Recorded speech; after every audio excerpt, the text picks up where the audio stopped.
ሰላም ጤና ይስጥልኝ እንደምን ቆያችሁ ውድ የዩቲዩብ ቻናል ቤተሰቦች እኔ ደህና ነኝ አልሐምዱሊላህ ዛሬም እንደተለመደው ስለ ማርበርግ ቫይረስ አንዳንድ ጉዳዮችን አንስተን እናወራለን እስከ መጨረሻ እንድትከታተሉ በአክብሮት እየጠየቅኩ ይህን ቪዲዮ ላይክ እንድታደርጉ እንዲሁም ቻናሌን ሰብስክራይብ እንድታደርጉ ወደ ቪዲዮ እንግዲህ ዛሬ የምናየው ስለ ማርበርግ ቫይረስ አዘውትሮ የሚያነሱ ጥያቄዎች ወይ ደግሞ ምላሽ ሊያገኙ የሚገቡ ጥያቄዎች ሲሆኑ ከዛ በፊት ግን እንደተለመደው ዕለታዊ ወይ ደግሞ የማርበርግ ቫይረስ በሽታ ሁኔታ ምን መስላል የሚለውን የሁለት ቀን እናያለን ማለት ነው እንግዲህ እንደምናየው በቀን 16 ወይ ደግሞ ህዳር 16 ላይ 7 የላብራቶሪ ምርመራ ተደርጎ አንድ በጽኑ የታመመ ነበር በሽታ የተገኘበት አልነበረም ህይወታቸው ያለፈም በእለቱ የለም አጠቃላይ መረጃ ስናይ ወደ 71 ምርመራዎች ተደርጎ 10 ሰዎች በ16 ቫይረሱ የተገኘባቸው እንደሆነ ነው ከአንድ ቀን በኋላ ይህ ማለት በቀን 17 7 ምርመራዎች ተደርገው ቫይረሱ ሁለቱ ላይ እንደተገኘባቸውና ሁለት ሰዎች በአንድ ቀን ውስጥ ህይወታቸው እንዳጡ እንዲሁም ከበሽታ ያገገመ ሁለት እንደሆነ ነው የሚያሳየው ማለት ነው ስለዚህ እንግዲህ እንደምናየው ከሆነ ለተከታታይ ሁለት ቀን ከዚህ በፊት ባለው ምርመራዎች ተደርጎ ሰው ፖዚቲቭ እንዳልተገኘ ወይ ደግሞ ቫይረሱ የተገኘባቸው ሰዎች ዜሮ እንደሆኑ ነው አሁን ግን ባልተጠበቀ ሁኔታ በአንድ ቀን ውስጥ ሁለት ሞትና ሁለት ቫይረስ የተገኘበት ሰው ተገኝቷል ማለት ነው በቀን 17 ይህ እንግዲህ በጣም አደጋ ውስጥ እንዳለን የሚያሳይ ነው መከላከያ ላይ ትኩረት አድርገን መስራት ይኖርብናል ማለት ነው ወደ ዋናው ርዕስ ስንገባ ስለ ማርበርግ ቫይረስ በሽታ ተደጋግመው የሚነሱ ጥያቄዎች ወይ ደግሞ ምላሽ ሊያገኙ የሚችሉ ጥያቄዎች ምን ምንድናቸው የሚለውን አንድ በአንድ ጥያቄውንና መልሱን እናያለን አብራችን ቆዩ ይህም የመጀመሪያው የምንነሳው ጥያቄ እንግዲህ ቫይረሱ በልብስ ወይም በሽተኛው በሚገለገልባቸው ነገሮች ላይ ሊኖር ይችላል ወይ እንግዲህ በሚለብሳቸው ልብሶች ማለት የታማሚው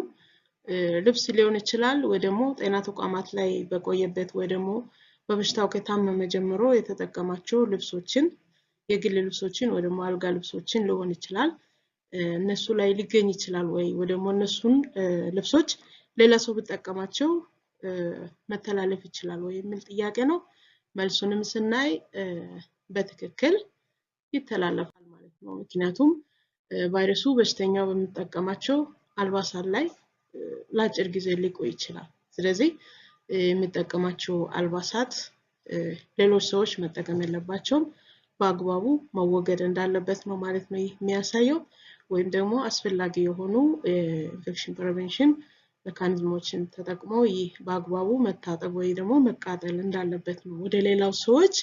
እንዳይተላለፍ ከተፈለገ ቀጣይ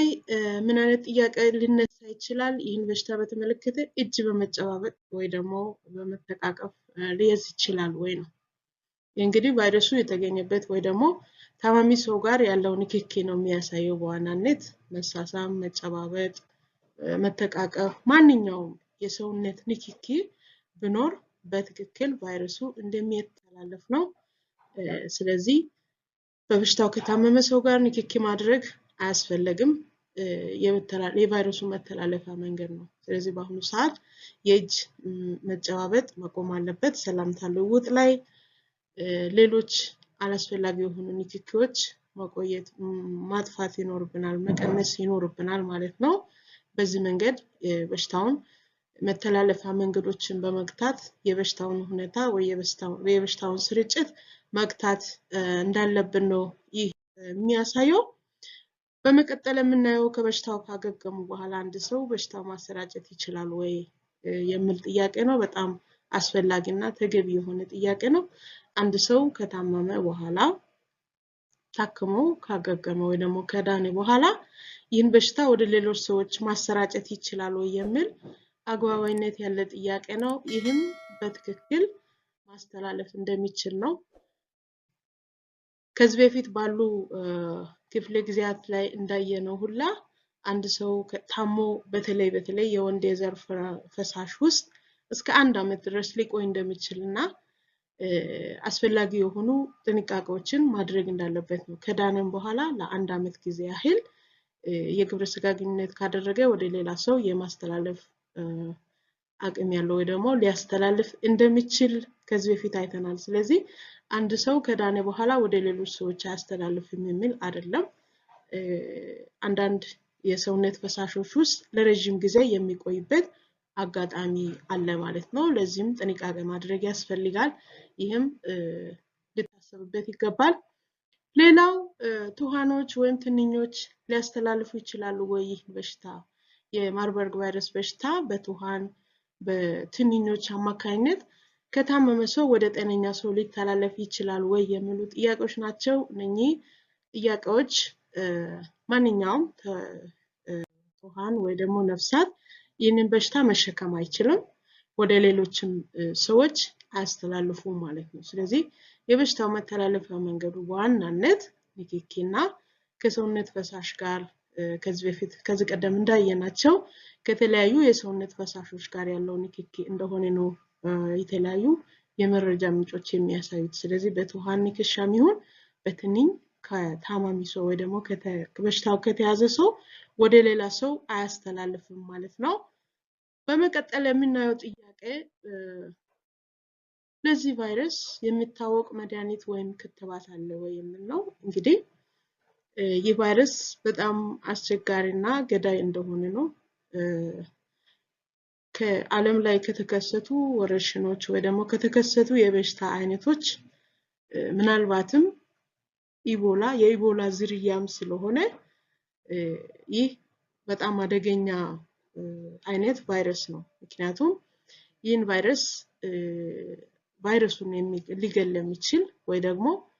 ከቫይረሱ ሊከላከል የሚችል ክትባት እስካሁን እንዳልተሰራ ነው ማለት ነው የሚያሳየው። ስለዚህ ምንም አይነት መድኃኒትም ሆነ ይህን ቫይረስ ስፔሲፊካሊ ይህን ቫይረስ ሊያክም የሚችል መድኃኒትም ሆነ ይህን ቫይረስ ደግሞ መከላከል የምንችልበትን ወይ ደግሞ ሊከላከል የሚችል ክትባት እንዳልተሰራ ነው። ስለዚህ ቫይረሱን ሙሉ በሙሉ የሚያጠፋ መድኃኒት እስካሁን አልተገኘም። ጥናት ላይ ያለ ነገር ነው የሚያሳየው። ነገር ግን ምንድነው ቫይረሱ የታየበት ሰው ወደ ጤና ተቋም በአፋጣኝ ሄደው ምልክቶችን ወይ ደግሞ ሰፖርቲቭ የሆኑ የሕክምና ሂደቶችን በሚያገኝበት ሰዓት የበሽታውን ሲቨሪቲ ሊቀንስ ይችላል ማለት ነው። ስለዚህ ምልክቱ የታየበት ማንኛውም ሰው በአፋጣኝ ወደ ጤና ተቋም በመሄድ አስፈላጊውን የሕክምና እርዳታ ማግኘት ግድ ይላል ማለት ነው። ስለዚህ አንድ ሰው እንግዳ የሆነ ወይ ደግሞ የቫይረሱ ምልክት የሚመስል ማንኛውም አዲስ ምልክት የሚታይበት ሰው ወደ ጤና ተቋም ሄዶ አስፈላጊ የሆኑ ምርመራዎችን ካደረገ አንድ ቫይረሱ ወደ ከፋ ደረጃ እንዳይሄድ ወይ ደግሞ በሽታው ወደ ከፋ ደረጃ እንዳይደርስ ያደርጋል። ሁለት ደግሞ አብሮት የሚኖሩ ሰዎች በቫይረሱ እንዳይጠቁ አስፈላጊ የሆኑ ቅድመ መከላከል ወይ ደግሞ ጥንቃቄ ሊወሰድ አንድ ምክንያት ይሆናል ማለት ነው። ስለዚህ እስካሁን ለተነሳው ጥያቄ ለቫይረሱ ምንም የተሰራ መድኃኒት የለም። ግን ደግሞ ሰፖርቲቭ ምልክቶችን ማከም ቫይረሱ በጣም የከፋ ደረጃ እየደረሰ ሲሄድ ሌሎች ሰውነት ክፍል ላይ የሚደርሱ ጉዳቶችን ማከም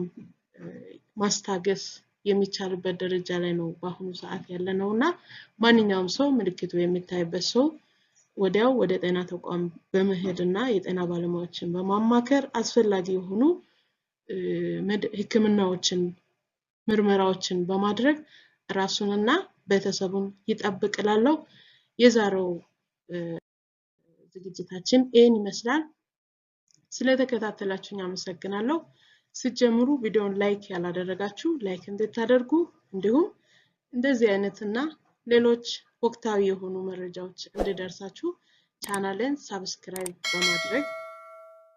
እንድትተባበሩኝ እጠይቃለሁ። መልካም ጊዜ